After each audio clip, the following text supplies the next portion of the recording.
জন্য বঞ্চিত রাজনৈতিক দলগুলিকে যেভাবে তিনি রাজনীতির মঞ্চে নিয়ে এসেছেন গঠনমূলক তর্ক বিতর্ক করার জন্য,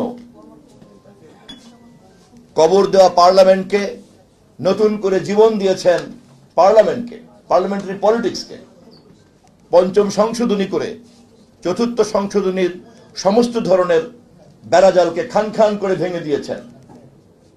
এই সমস্ত কিছুর মধ্যেই যে বিষয়টি বেরিয়ে আসে তা হলো ভিন্ন মতকে সম্মান করা, ভিন্ন মতের কাছ থেকে সিদ্ধান্ত গ্রহণ প্রক্রিয়ার উপাদানকে খুঁজে বের করা এবং সকলে মিলে বহুমাত্রিক চিন্তার মধ্য দিয়েই উন্নয়নের নতুন গতিকে নির্ধারণ করা।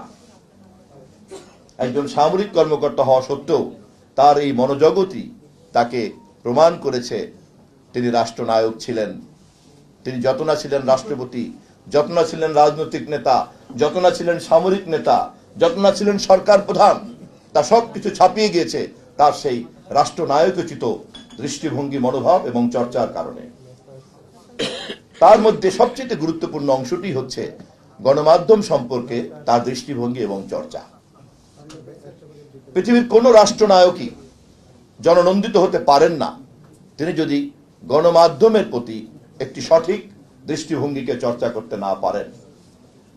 রাষ্ট্রকে যদি স্বাধীন গণমাধ্যম এবং দায়িত্বশীল গণমাধ্যম হিসেবে গড়ে তোলার কাজে পৃষ্ঠপোষকতার দায়িত্বে না আনা যায় এবং রাষ্ট্র যদি ওই রাষ্ট্রনায়কের নেতৃত্বে গণমাধ্যমের প্রধান পৃষ্ঠপোষকে রূপান্তরিত না হয়, তাহলে অন্য যত গুণই থাকুক না কেন তার পক্ষে রাষ্ট্রনায়ক হওয়া সম্ভব হতে পারে না।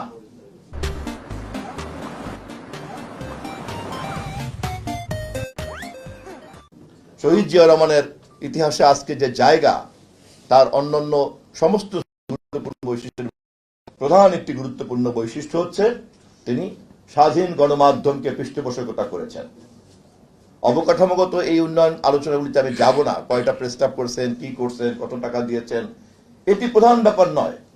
প্রধান বিষয় হচ্ছে যে গণমাধ্যম রাষ্ট্র এবং সমাজের আয়না হিসেবে কাজ করে, সেই আয়নাকে তিনি পরিচ্ছন্ন রেখেছেন যাতে স্বয়ংক্রিয়ভাবেই রাষ্ট্র এবং সমাজ জনগণের কাছে সার্বক্ষণিকভাবে তার প্রতিবিম্ব প্রতিফলিত থাকে। গণমাধ্যম সম্পর্কে শহীদ জিয়ার সমস্ত কর্মকাণ্ড নিয়ে কথা বলতে গেলে আর অনেক সময় লাগবে, কিন্তু আমি সংক্ষিপ্ত আলোচনায় বিনয়ের সঙ্গে আপনাদের সকলের জানা তথ্যগুলিকেই শুধু এতটুকু বলে শেষ করব। বাংলাদেশের গণমাধ্যমকে যুগ যুগ ধরে শহীদ জিয়াউর রহমানকে সসম্মানে স্মরণ করতে হবে, কারণ গণমাধ্যম চতুর্থ সংশোধনীর মধ্য দিয়ে এবং 1975-এর 16 জুনে যে ধরনের অন্ধকার গলিতে ঢুকে পড়েছিল, শহীদ জিয়াউর রহমানের জন্ম না হলে সেখান থেকে গণমাধ্যমকে আবার মুক্ত আকাশে বের করা সম্ভব হতো কিনা এই প্রশ্ন ইতিহাসে আছে।